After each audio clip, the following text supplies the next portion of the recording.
Hello, and welcome back to the History of Ancient Greece. Episode 48, Food, Wine, and the Symposium.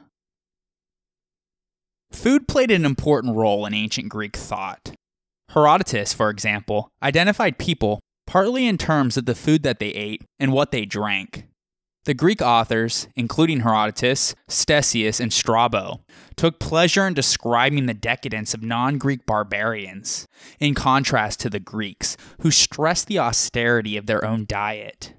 Ancient Greek cuisine was characterized by its frugality, partly because of the physical and climatic conditions of the country, and partly because this agricultural hardship was held as virtuous. While they did not ignore the pleasures of eating, they valued the simplicity. Their diet was founded on the so-called Mediterranean triad: wheat, olive oil, and wine. Our knowledge of ancient Greek cuisine and eating habits is derived mostly from Aristophanes' comedies and quotes of other comedians and authors, preserved by a 3rd century AD grammarian named Athenaeus in his work called the Deipnos Sophistae, or Dinner Party, as well as artistic evidence provided by black and red figure vase paintings and terracotta figurines. Over time, more and more Greeks presented themselves as food connoisseurs. From the Hellenistic period onward, the Greeks, at least the rich, no longer appeared to be any more austere than the others. The cultivated guests of the feast hosted by Athenaeus in the 3rd century AD devoted a large part of their conversation to wine and gastronomy. They discussed the merits of various wines, vegetables, and meats, mentioning renowned dishes and great cooks. The ancient Greeks consumed 3 to 4 meals a day. Breakfast, or akratismos, consisted of barley bread dipped in wine, known as akratos, hence the name of the meal, and was sometimes complemented by figs or olives. They also ate a sort of pancake, called taganitis, which derived from taganon, meaning frying pan. Taganites were made with wheat flour, olive oil, honey, and curdled milk. Another kind of pancake, stytites, from stytenos, meaning of flour or dough. Stytites were topped with honey, sesame, and cheese. A quick lunch, called ariston, was taken around noon, or the early afternoon. Dinner, or deipnon, was the most important meal of the day, and was generally taken at nightfall. An additional light meal, called hesperisma, was sometimes taken in the late afternoon. Aristodeipnon, literally lunch dinner, was sometimes served in the late afternoon instead of dinner. Men and women took their meals separately. When the house was too small, the men ate first and then the women after them. Slaves waited for the family at dinners. Aristotle notes that the poor, who had no slaves, would ask their wives or children to serve the food.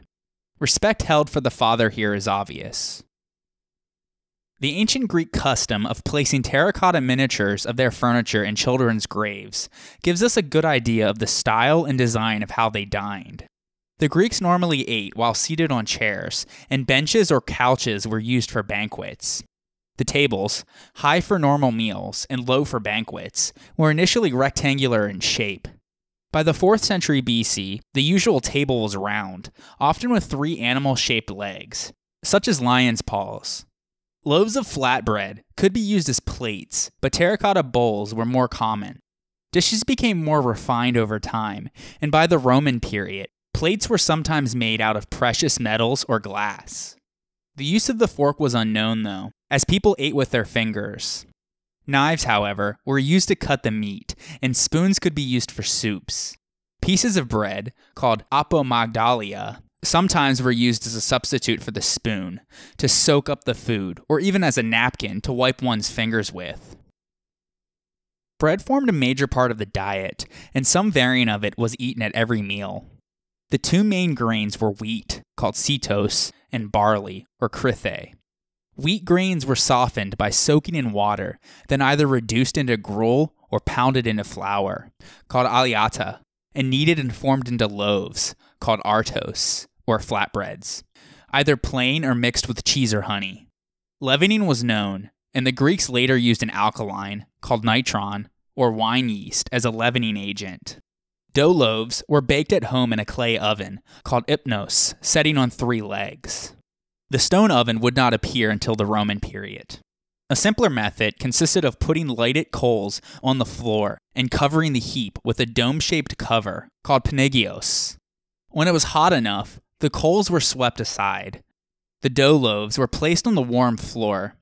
The cover was put back in place, and the coals were heaped around the side of the cover. This method is still traditionally used in Serbia and elsewhere in the Balkans, where it is called krapulja, or sack. In the 6th century BC, Solon had prescribed that leavened bread be reserved for feast days, but by the end of the 5th century BC, leavened bread was sold at the agora, though it was quite expensive. Wheat was difficult to grow in Mediterranean climates, and thus the bread made from it was associated with the upper classes in the ancient Mediterranean, while the poor ate coarser, darker breads made from barley. Although it was more difficult to make bread from, barley was much easier to produce, and it provided a nourishing, but very heavy bread. Because of this, it was often roasted before milling, producing a coarse flour, called alfita, which was used to make matzah, the basic Greek dish. In his play The Peace, Aristophanes employs the expression "eisthein Christos monas," literally to eat only barley, with a meaning equivalent to the English phrase, a diet of bread and water. Many recipes are known for matzah. It could be served cooked or raw, as a broth, or made into dumplings or flatbreads. Like wheat breads, it could also be augmented with cheese or honey. In ancient Greece, bread was served with accompaniments known as opson, sometimes rendered in English as relish. This was a generic term which referred to anything which accompanied this staple food, whether meat or fish, fruit or vegetable. In ancient Greece, fruit and vegetables were a significant part of the diet, as the ancient Greeks consumed much less meat than is usual today. Legumes would have been important crops, as their ability to replenish exhausted soil was known at least by the time of Xenophon. As one of the first domesticated crops to be introduced to Greece, lentils were also commonly eaten. Thick soup made from beans and lentils was also very popular. Vegetables were eaten in these soups, boiled or mashed, called etnos, and seasoned with olive oil, vinegar, herbs, or garum, a type of fish sauce. In the comedies of Aristophanes, Heracles was often portrayed as a glutton with a fondness for mashed beans. Poorer families ate oak acorns called balanoi. Raw or preserved olives were a common appetizer. In the cities, fresh vegetables were expensive, and therefore the poorer city dwellers had to make do with dried vegetables. Lentil soup, called fake, was the workman's typical dish, whereas cheese, garlic, and onions were the soldier's traditional fare. In Aristophanes' piece, the smell of onions typically represents soldiers, and so the chorus, celebrating the end of the war, sing, quote, "Oh, joy, joy, no more helmet, no more cheese nor onions." End quote. Fruits, either fresh or dried, and nuts were eaten as dessert. Important fruits were figs, raisins, and pomegranates. Athenaeus describes a decadent dessert made of figs and broad beans. Dried figs were also eaten as an appetizer, or when drinking wine. In the latter case, they were often accompanied by grilled chestnuts, chickpeas, and beech nuts, which absorbed the alcohol well.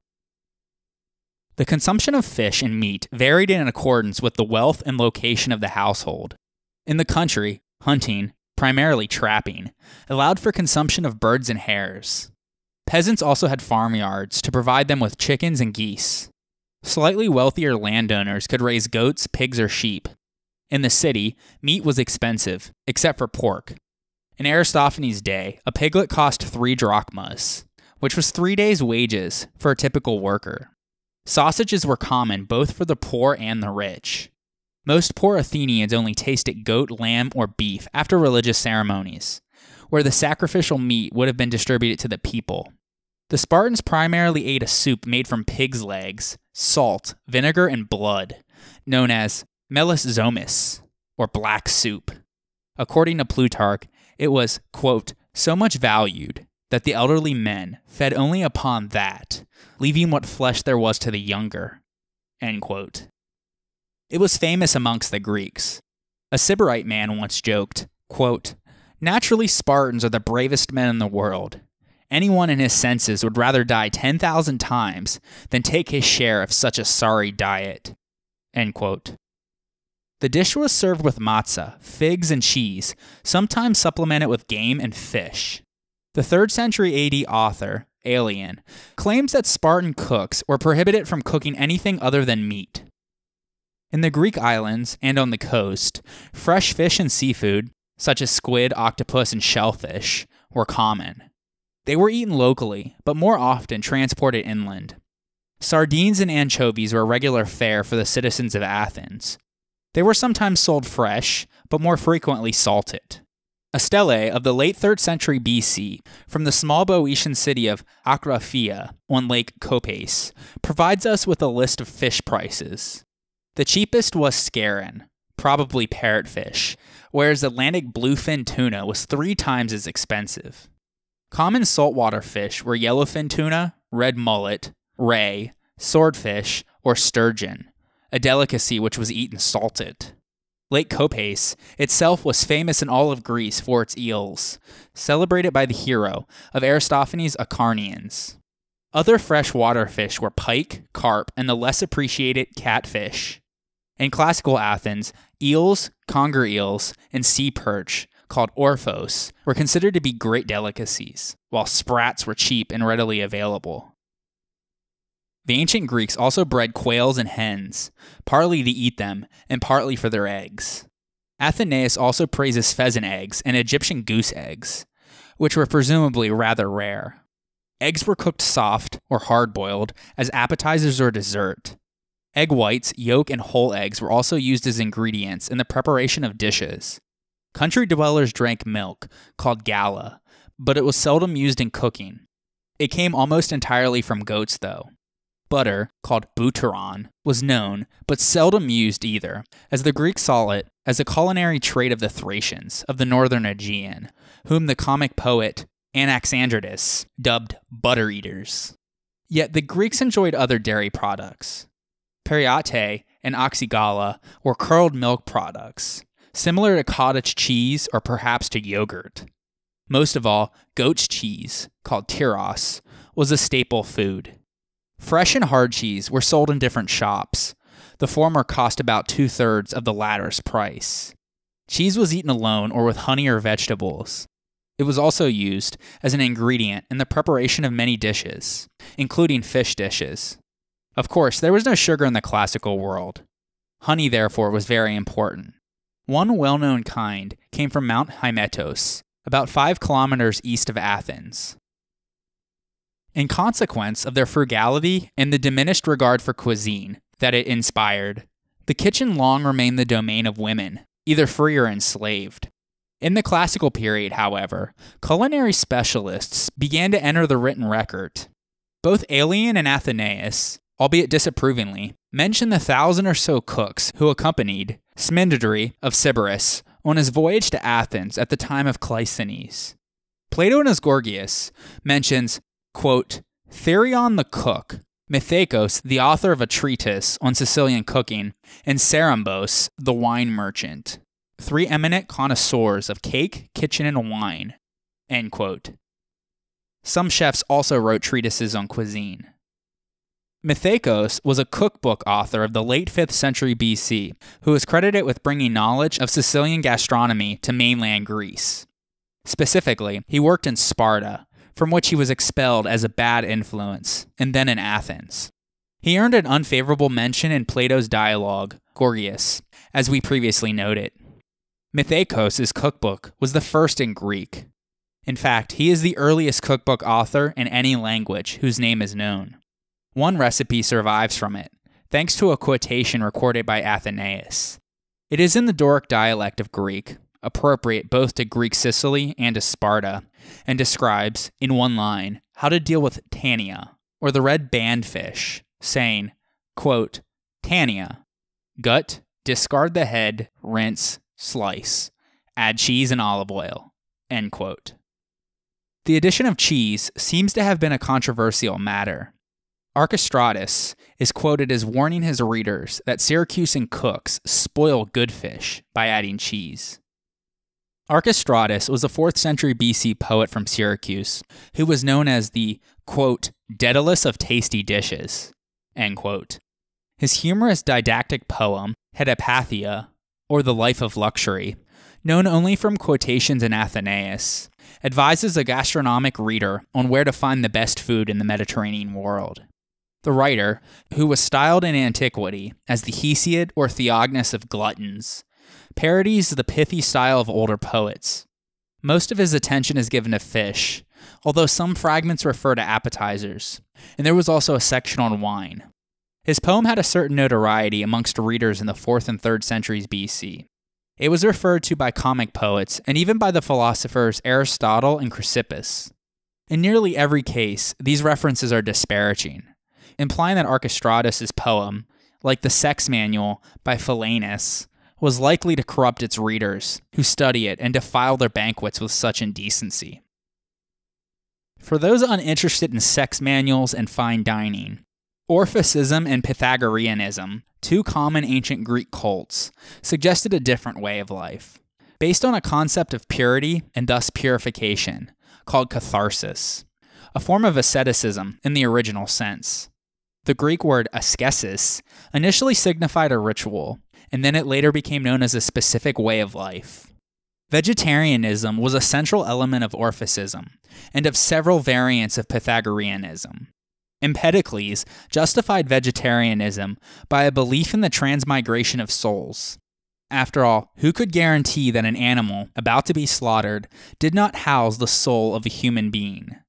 However, it can be observed that Empedocles also included plants in his transmigration. Thus, the same logic should have applied to eating them as well. Vegetarianism was also a consequence of a dislike for killing. A character in Aristophanes' Frog says, quote, "For Orpheus taught us rights and to refrain from killing." End quote. The information from Pythagoras is more difficult to define.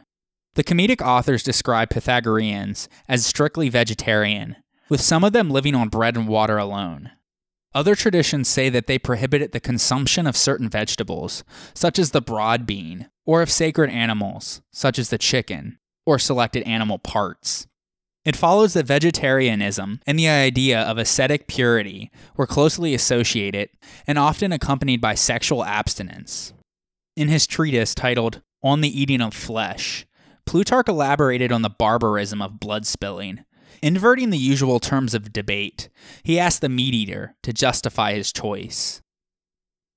Aelian claims that the first athlete to submit to a formal diet was Iccos of Teros, a victor in the Olympic pentathlon in 444 BC. However, Olympic wrestling champion Milo of Croton was already said to eat 20 pounds of meat and 20 pounds of bread and to drink 8 quarts of wine each day. Before his time, athletes were said to practice xerophagia, from xeros, or dry, and phagos, or food, and thus it was a diet based on dry foods, such as dried figs, fresh cheese, and bread. Pythagoras, either the philosopher or a gymnastics master of the same name, was the first to direct athletes to eat meat only. Trainers later enforced some standard diet rules. In order to be an Olympic victor, quote, "You have to eat according to regulations. Keep away from desserts. You must not drink cold water, nor can you have a drink of wine whenever you want." End quote. It seems this diet was primarily based on meat, for Galen, in the 2nd century AD, accused athletes of his day of, quote, "always gorging themselves on flesh and blood." End quote. The most widespread drink was water. Fetching water was a daily task for women. Though wells were common, spring water was preferred. It was recognized as nutritious because it caused plants and trees to grow, and also as a desirable beverage. Pindar called spring water as agreeable as honey. According to Athenaeus, the Greeks would describe water with such adjectives as robust, heavy or light, dry, acidic, pungent, wine-like, and so forth. One of the characters in a play, by the comic poet Antiphone, claimed that he could recognize Attic water by taste alone. Athenaeus states that a number of philosophers had a reputation for drinking nothing but water, a habit combined with a vegetarian diet. The Greeks also drank kykion, from the verb kikeo, meaning to shake or mix, which is both a beverage and a meal. It was a barley gruel, to which water and herbs were added. Used as a ritual beverage in the Eleusinian mysteries, kykeon was also a popular beverage, especially in the countryside. Theophrastus, in his Characters, describes a boorish peasant as having drunk much kykeon and inconveniencing the ecclesia with his bad breath. Kykeon also had a reputation as a good digestive, and as such, in Aristophanes' piece, Hermes recommends it to the main character who has eaten too much dried fruit. The usual drinking vessel was the skyphos, which was made out of wood, terracotta, or metal. They also used the kylex, a shallow bowl, and for banquets, the kantharos, a deep cup with handles, or the rhyton, a drinking horn often molded into the form of a human or animal head. The most common style of wine in ancient Greece was sweet and aromatic, though drier wines were also produced. Color ranged from darkish red to pink to nearly clear white. Oxidation was difficult to control, which meant that many wines did not retain their quality beyond the next vintage. However, wines that were successfully stored well and were able to age were highly prized. The 5th century BC comedian Hermippus described the best mature wines as having a bouquet of violets, roses, and hyacinth. He also joked that Greek women liked their wine old, but their men young. Wine was almost always diluted, especially with water, or snow when the wine was to be served cold.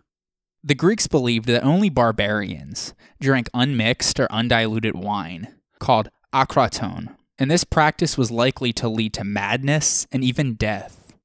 They asserted that the dilution of wine with water was a mark of civilized behavior, whose contrast was embodied in the myth of the Battle of the Lapiths with the centaurs, who were inflamed to rape women and cause mayhem because of their drinking of undiluted wine. Wine preserved for local use was kept in pouches of animal skins, usually goats.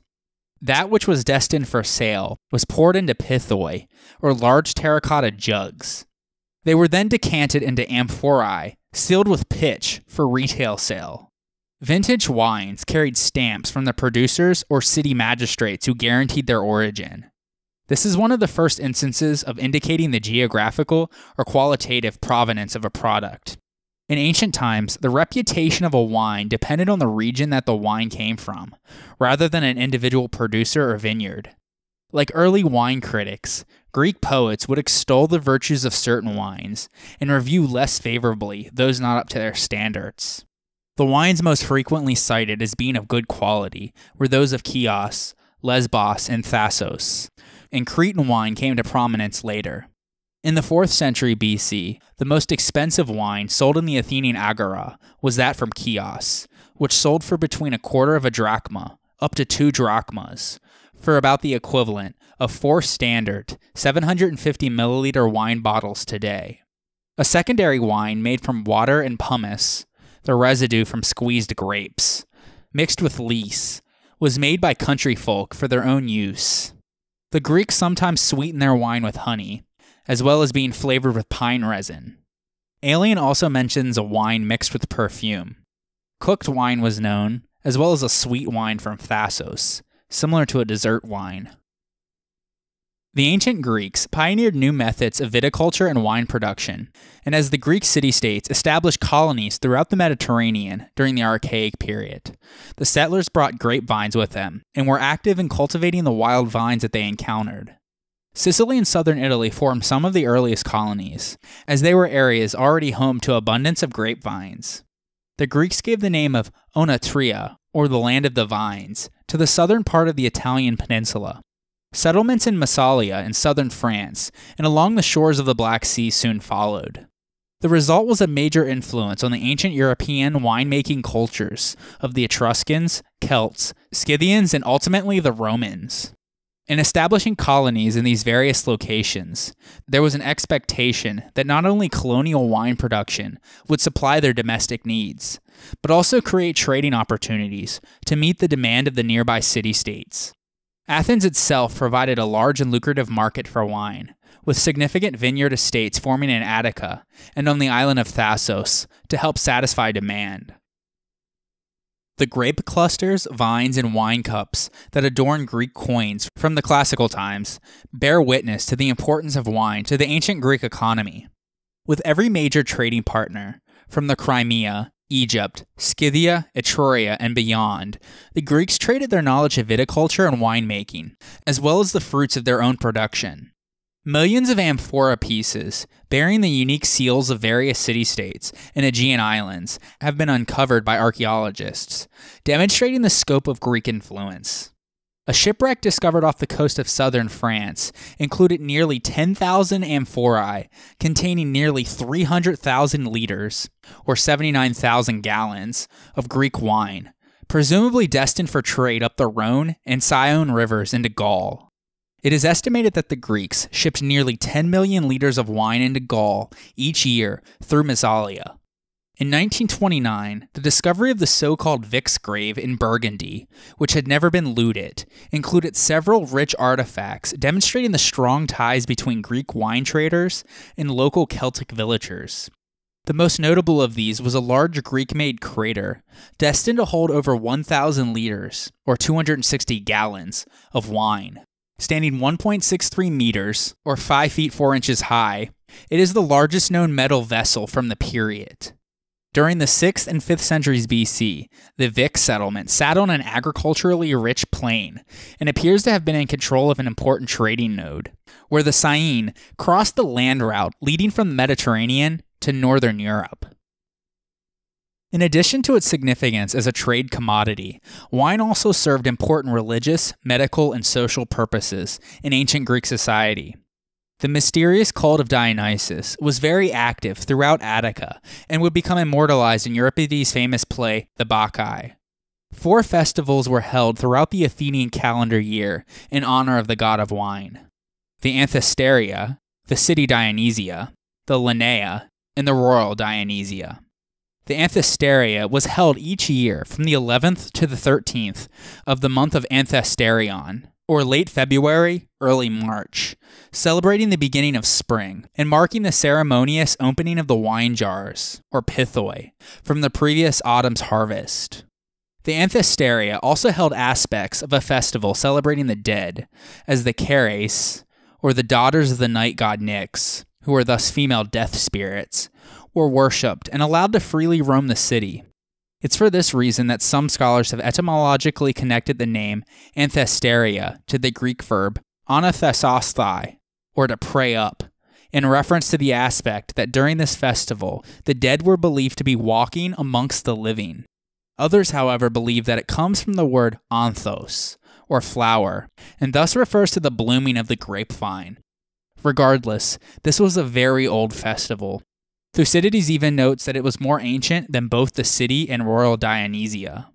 Since it was not only celebrated by Athens, but also by the rest of the Ionian cities, it is assumed that it must have preceded the Ionian migration of the 11th century BC, and thus extends far back into the late Bronze Age. On the first day, called Pythoigia, literally the jar opening, the previously mentioned jars of wine were opened. Libations were offered to Dionysus, and the entire household, including the slaves, joined in the festivities. People flocked to Athens from the vineyards of Attica, farmers, laborers, and slaves alike. Spring flowers were used to decorate the rooms of the house, the home's drinking vessels, and any children over 3 years of age. It was at sundown that the new pithoi of wine were probably opened.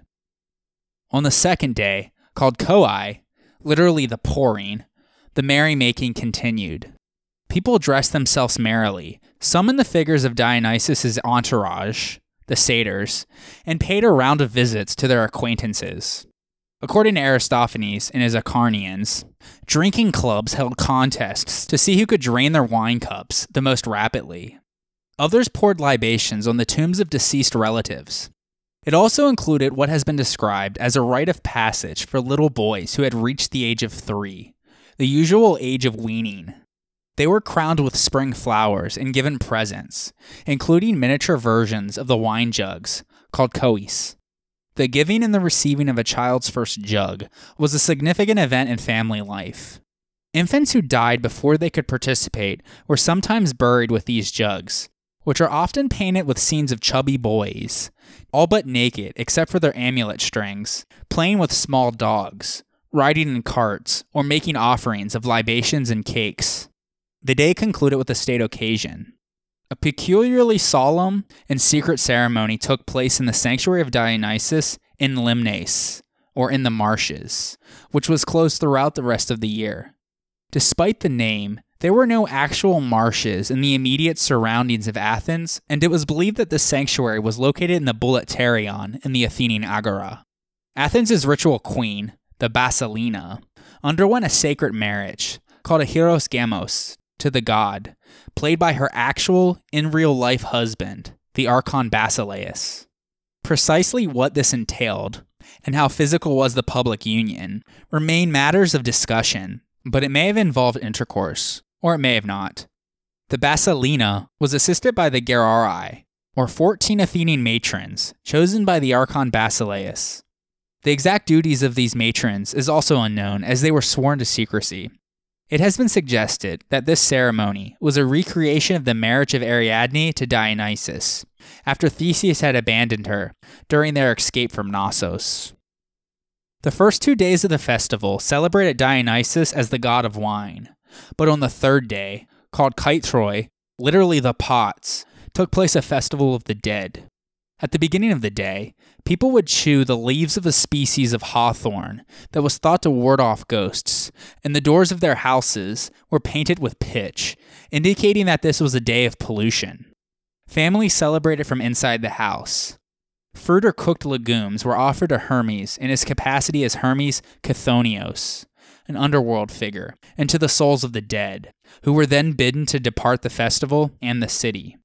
None of the Olympians were included in this Halloween-like festival, and no one tasted the pottage, a thick soup that was the food of the dead.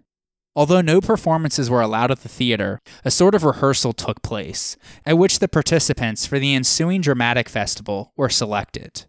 That dramatic festival, known as the City Dionysia, included theatrical performances of both comedies and tragedies in honor of the god of wine. We will cover this festival and tragedy in greater detail on the next episode. The medicinal use of wine was frequently studied by the Greeks, including Hippocrates, who did extensive research on the topic. Adding thyme, pennyroyal, and other herbs as needed, he used wine as a cure for fevers, to ease recovery, and as a disinfectant. He also studied the effect of wine on his patient's stool. Various types of wine were prescribed by Greek doctors for use as an analgesic, diuretic, tonic, and digestive aid. The Greeks were also aware of some negative health effects, especially those arising from the consumption of wine beyond moderation. Athenaeus made frequent mention of wine's ability to induce hangovers the following day, and he even suggested various remedies for it. Aelian mentions that the wine from the Heraii, a festival to Hera in Arcadia, rendered men foolish, but women fertile. Conversely, Achaean wine was thought to induce abortion. Outside of these religious and therapeutic uses, Greek society did not approve of women drinking wine regularly. In fact, according to Aelian, a Massalian law prohibited this and restricted women to drinking only water. Sparta was the only city where women routinely drank wine whenever and wherever they wanted. Wine was also a central component at the Symposium, or drinking party, which was a very popular social event in Athens. It comes from the Greek word symphinein, which means to drink together. Such parties were often depicted on Attic vase paintings from the 6th and 5th centuries BC, as well as the wall paintings from the tomb of the diver found at Poseidonia, or Paestum. In addition, two of Socrates' pupils, Plato and Xenophon, recorded the events of a dinner party attended by the great philosopher, and the Symposium was discussed in a number of Greek elegiac poems from the 6th and 5th centuries BC. In modern usage, the word symposium has come to mean an academic conference. But do not be confused. Although some learning did in fact take place, the ancient Greek version was meant for debauchery. In fact, the guests often became so drunk that they had to be carried home by their slaves. As one can imagine, the symposium was a key social institution for the ancient Greeks. It was a forum for men of privileged families to debate, plot, boast, or simply to revel with others. They were frequently held to celebrate the introduction of young men into the aristocratic society, as well as other special occasions, such as to honor victors in athletic and poetic contests. Plato's Symposium, for example, was in honor of the poet Agathon on the occasion of his first victory at the theater contest in the Dionysia of 416 BC. The celebration, though, was upstaged by the unexpected entrance of the man who at that point was the toast of the town, the young Alcibiades, who dropped in drunkenly and nearly naked after leaving another symposium. So as we can see, although these parties were private affairs, gatecrashing was quite common. Etruscan art also shows scenes of banqueting similar to Greek symposia. However, one major difference is that Greek women of citizen status were not permitted to participate, where in Etruria they were. However, non-citizen women were allowed to attend, as we shall see. In Athens, a symposium took place in the andron, or the men's quarters of the household, secluded from the sight of the household women. Slaves removed the sandals of the guest participants, called symposiasts, and they took their places on pillowed couches, called clini, along the three walls, away from the door. Due to space limitations, the couches numbered between 7 and 9, limiting the total number of participants to somewhere between 14 and 27. For this occasion, the walls were decorated with flowers and long streamers of vine or ivy, and the guests wore garlands. Finger bowls with tragomata, or snacks, were placed on small three-legged tables in front of the couches, and the guests would eat while reclining. Oftentimes the food was chestnuts, beans, toasted wheat, or honey snacks, all intended to absorb alcohol and thus extend the drinking spree. Xenophon says that if any young men took part, they were not allowed to recline, but instead had to sit upright. After eating, the guests washed their hands, and slaves removed the tables. Then, the proper drinking party began. Certain formalities were first observed, though, most important among which were the libations. Undiluted wine was then brought around so the guests could offer a libation to Dionysus, the god of wine. The guests sprinkled some on the ground, invoking the god's name as they did so. They sang a hymn to the god and elected a symposiarchos, or lord of the drinking party. His job was to decide the appropriate strength of the wine for the evening's festivities. The strength was dictated by the level of water used to dilute the wine. Simply put, the less water, the stronger the wine. Greek wine was thick and sweet, and so the Greeks normally drank it diluted wine, because the drinking of undiluted wine was considered a habit of uncivilized peoples. We are told that, quote, "It gives good cheer to those who mix and drink it moderately, but mix half and half, and you get madness. Unmixed, total collapse." End quote. But for the symposium, they needed something a bit stronger than normal consumption, the strength of which depended on whether serious discussions or merely sensual indulgence were on the agenda. If it was the former, they would engage in discussions on a multitude of topics, often philosophical, such as love, and the differences between genders, which were the themes for Plato's Symposium. In his account, he has 7 long speeches on the nature of love. Some of them are witty, some rather boring, and some quite profound. Plato in his Protagoras writes, quote, "When civilized, educated people have a party. You won't see flute players or dancers or harpists there. They are quite able to entertain themselves, without this sort of facetious nonsense. They talk amongst themselves, speaking and listening in turn, and all quite calmly, even if they have been drinking very heavily." End quote. While the symposiasts reclined on the couches, youths filled and refilled their wine cups, called a kylix. The wine was drawn from a crater, a large jar designed to be carried by 2 men, and served from pitchers, called oinokoi, in a fragment from a play titled Dionysus by the 4th century BC comedian Eubulus. Dionysus describes proper and improper drinking, saying, quote, "For sensible men, I prepare only 3 craters, one for health, which they drank first, the second for love and pleasure, and the third for sleep. After the third one is drained, wise men go home. The 4th crater is not mine anymore. It belongs to bad behavior. The 5th is for shouting. The 6th is for rudeness and insults. The 7th is for fighting. The 8th is for breaking the furniture. The 9th is for vomiting. And the 10th is for madness and unconsciousness." End quote.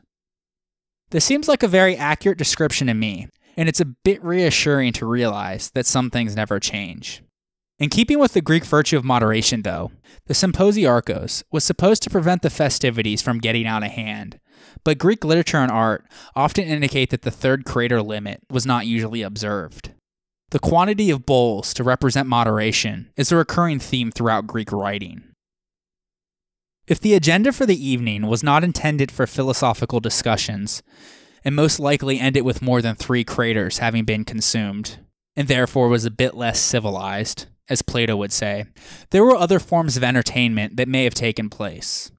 Xenophon's account of the Symposium is a bit more relaxed and probably more realistic. It begins with a professional funny man arriving uninvited and trying to amuse the other guests by telling jokes. When his 3rd joke fell flat, he covers his head with his cloak and bursts into tears.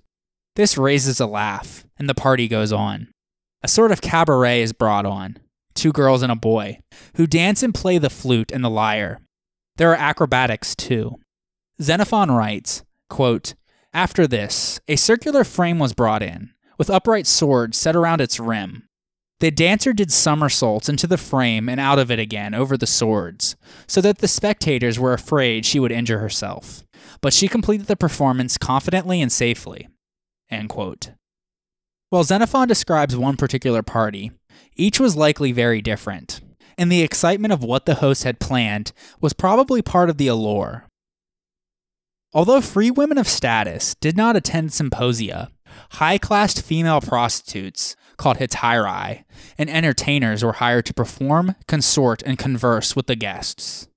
Poetry and music were central to the pleasures of the symposium. Among the musical instruments played was the aulos, a Greek flute-like instrument. It was common to have at least one flute girl at the party, and they are shown on vases performing in the nude. Also, a boy and a girl slave typically would perform an erotic dance portraying Dionysus' love for Ariadne. When stringed instruments were played, it was usually the barbiton, which essentially was a bass version of the kithara. Poetry was often recited, either what a guest had made up himself or passages from well-known poets. Another feature of the symposia were scholia, or drinking songs, of a patriotic or bawdy nature that were accompanied by the lyre. They were performed competitively, with one symposiast reciting the first part of a song, and another expected to improvise the end of it, implementing puns, jokes, or in some way cleverly modifying the former song. The fact that many scholia were written by poets such as Alcaeus, Anacreon, Praxilla, Simonides, Sappho, and Pindar shows in what high esteem scholia were held by the Greeks. The so-called Scholion of Seklios, which is dated much later to the Hellenistic period, has been found with the original music in the ancient Greek notation, and thus is the oldest complete example of ancient Greek music that we have. But it shows us that these scholia, poetry, music, and the symposium were very connected in Greek society. So as we can see, as the symposiasts drank, they engaged in discussions, sometimes lighthearted, sometimes philosophical, enjoyed musical performances, and engaged in song singing. But of course, then as in now, we couldn't have anything drinking related without turning into an agon, or competition. And the Greeks, as well as the Etruscans, especially loved to play a specific drinking game, called katapos. The game appears to have been of Sicilian origin, but spread to Greece and became especially fashionable at Athens. Very many classical poets and dramatists make allusion to the game, and it appears on vases from the era. The rules were simple. The player leant on his left elbow and held his kylix in his right hand. His left hand had to remain stationary. With his right hand, hooking his right index finger into the front handle of his kylix, he swirled the dregs of his wine around and around in the cup. Once he achieved enough momentum, then he flung the wine at a target across the room. The object was to hit a tiny statuette, called a plastinx, that balanced on top of a small bronze stand with its arms outstretched. Halfway down the stand was a larger disc, called the manes. To be successful, the player had to knock off the plastics in such a way that it would fall to the manes and make a bell-like sound. Both the wine thrown and the noise made were called latax. Much like with modern beer pong, ringing the disc and thus winning was a source of pride for them. Throwing too much wine so that some spilt during its passage through the air was a disqualifier, and much like spilling your beer at a party, it was most likely a party foul. Players were also judged by the elegance of their throwing as much as by their accuracy.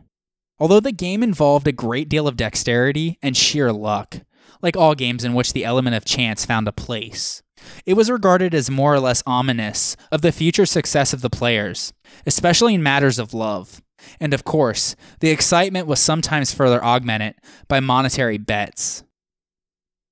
So basically, just to wrap it all up, at the Symposia, participants drank, played music, sang songs, played games, told stories, and oftentimes flirted, either with female hetairai, younger slaves, or even amongst themselves, all in a spirit of competition and conquest.